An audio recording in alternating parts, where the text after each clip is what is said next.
Hello my dear student, कैसे हो आप सब।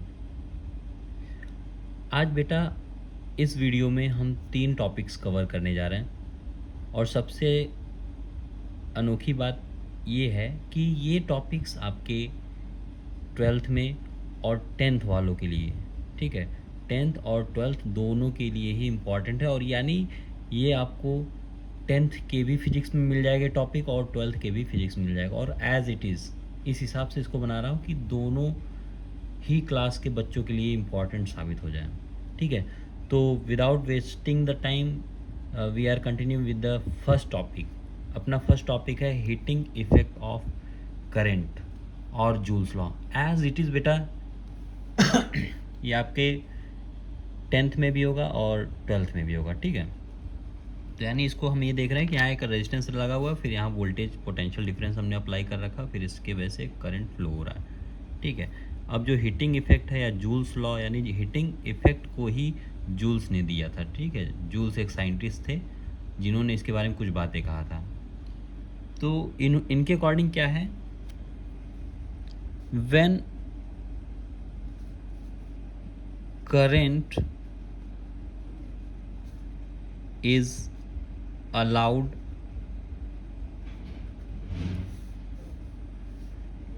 to pass through a resistor,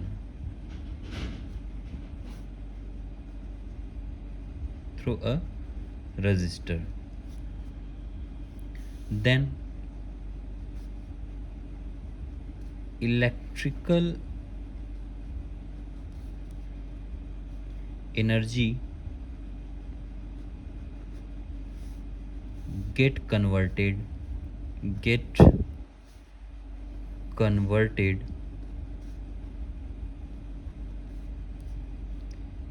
into heat energy,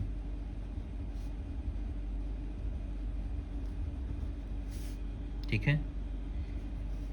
this is called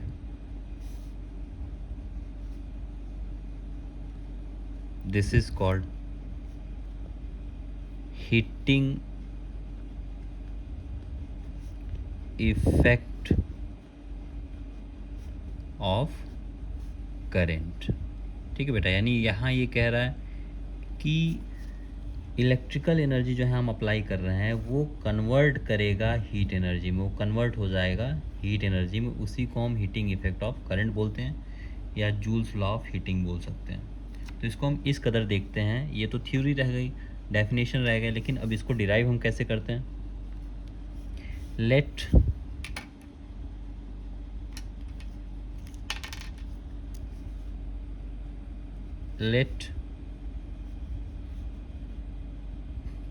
current I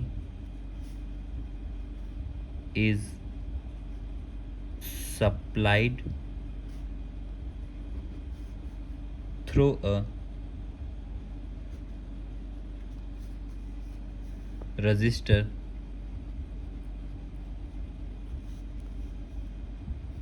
for time small T ले लो, ठीक है। स्मॉल टी या कैपिटल टी ले लो, यहाँ टी का मतलब टाइम ही होगा। देन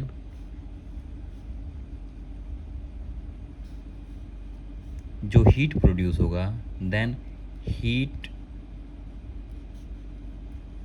प्रोड्यूस्ड कैपिटल एच, यानी कैपिटल एच हीट प्रोड्यूस्ड होगा और ये जो होगा डायरेक्टली प्रोपोर्शनल किसके, आई स्क्वायर, जो इसमें करंट इस सर्किट में फ्लो कर रहा है उसके आई के स्क्वायर के डायरेक्टली प्रोपोर्शनल होगा। इसको इक्वेशन फर्स्ट मान लो। और यही जो होगा डायरेक्टली प्रोपोर्शनल होगा आर के, यानी ये जो आर है उसके। और यही हीट जो होगा डायरेक्टली प्रोपोर्शनल होगा स्मॉल टी के। टी का मतलब यहाँ है टाइम, ठीक है। ये हो गया अपना, this is second equation and this is third equation, okay. तो इन्हीं तीनों को मिला करके हम निकालते हैं from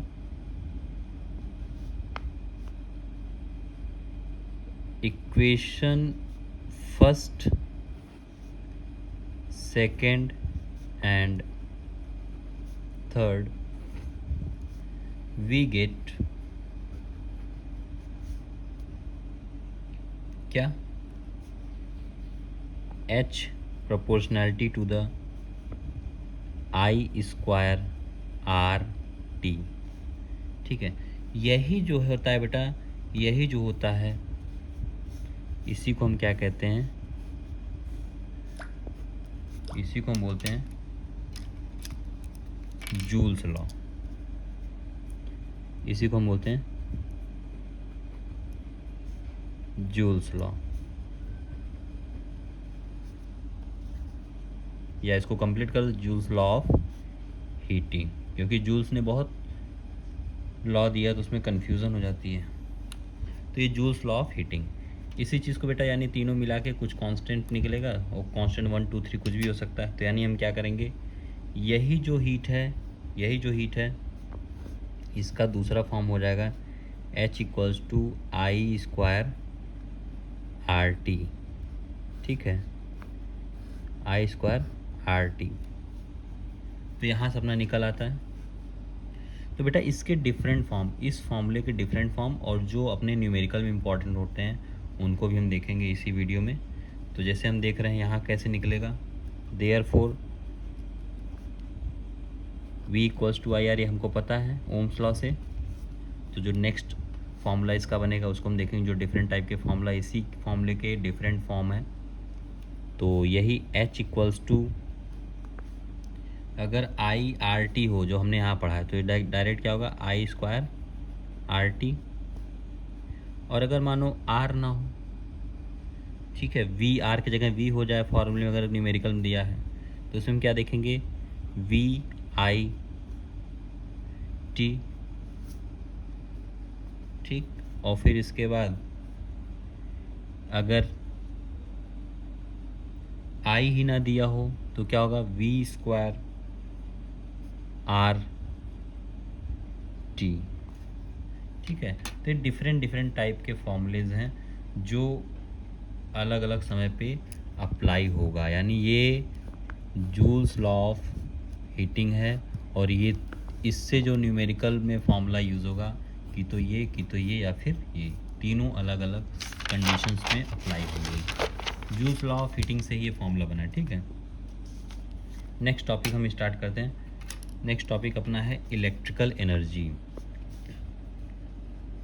electrical energy,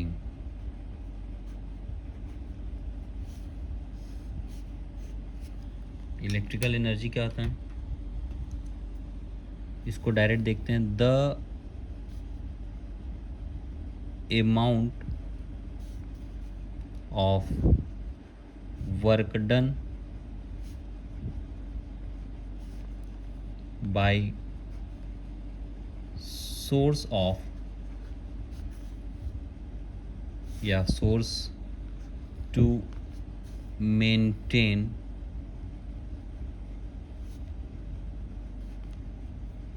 a constant power.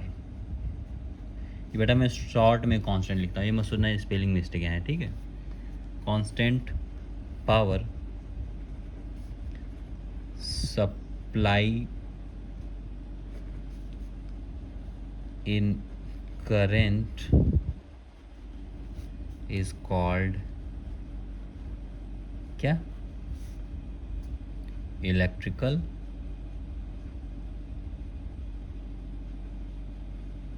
Energy. तो बेटा अमाउंट ऑफ वर्क डन, जो वर्क डन हुआ है किसी कांस्टेंट करंट को ले जाने में, ठीक है, जो वर्क डन लगा है उसी को हम क्या कह रहे हैं, इलेक्ट्रिकल एनर्जी। क्योंकि हम जब एनर्जी फाइंड आउट करते हैं बेटा, क्लास 9 से हम पढ़ते चले आ रहे हैं, जो हम एनर्जी फाइंड आउट करते हैं तो वर्क डन पहले हमको निकाल लेना है। अगर किसी बॉडी का अगर हम एनर्जी फाइंड आउट करने जा रहे हैं, ठीक है, तो डायरेक्ट या उससे हम क्या करा देंगे, वर्क डन। जैसे आपका फ्रेंड है, वो बोले कि मैं बहुत पावरफुल हूँ, तो उससे दौड़वा दो, दौड़ाने पता चल जाए उसके पास कितनी एनर्जी है। ठीक है, तो यानी वर्क डन अगर अपने को पता हो जाए तो एनर्जी भी पता हो जाएगी। तो फ्रॉम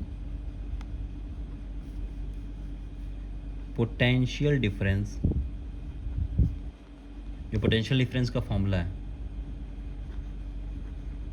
फ्रॉम पोटेंशियल डिफरेंस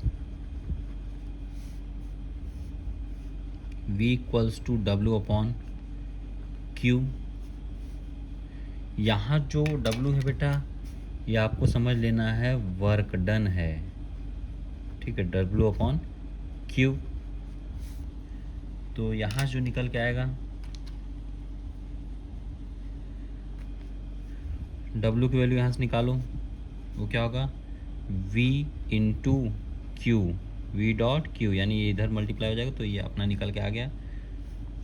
अब यहाँ Q की जगह पे हम वैल्यू पुट कर दें, Q की जगह वैल्यू पुट कर दें IT, ठीक है, करंट इंटू टाइम अगर हम पुट कर दें तो क्या निकल के आएगा।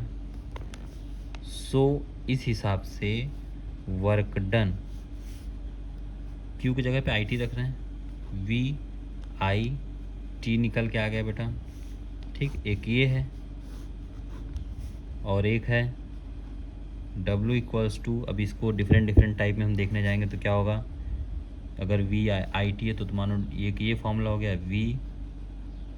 VIT, और एक होगा I स्क्वायर RT, एक होगा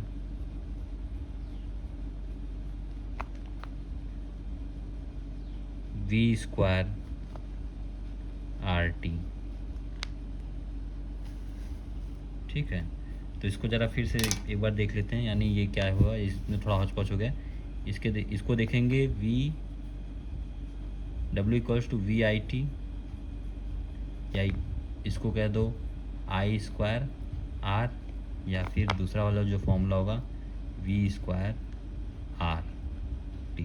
ओके, ये थोड़ा क्लियर हो गया, बढ़िया लगने लगा।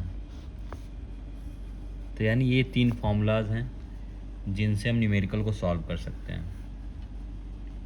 जो थर्ड वाला टॉपिक है और लास्ट टॉपिक है वो आपका बेटा है इलेक्ट्रिकल पावर। इलेक्ट्रिकल पावर ये क्या होता है, इलेक्ट्रिकल एनर्जी हो गया। अब इलेक्ट्रिकल पावर यानी कैपेसिटी टू डू वर्क की तो एनर्जी हो गई, लेकिन जो रेट होता है कि कितना जल्दी हम काम कर सकते हैं वही होता है। तो यानी हम देखेंगे rate of conversion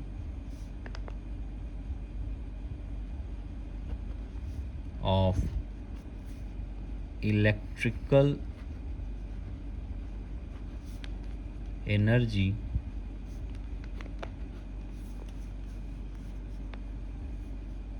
into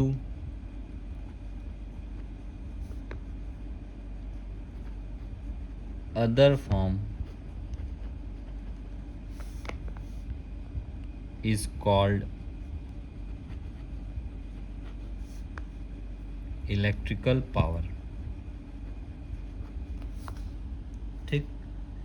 that is क्या होगा, इलेक्ट्रिकल पावर को हम P से डिनोट करते हैं।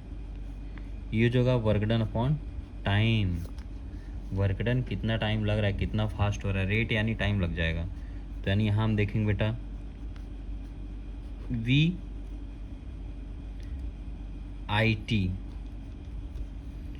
अपॉन T का, तो वही एनर्जी जो वैल्यू निकल के आई थी, ये देखो W की वैल्यू, सबको TT से डिवाइड कर दोगे तब आ जाकर मिलेगा, ठीक है। इसको जब T से डिवाइड करेंगे हम, या फिर I स्क्वायर R ले लो, इसको भी T से डिवाइड कर दो, और फिर V स्क्वायर R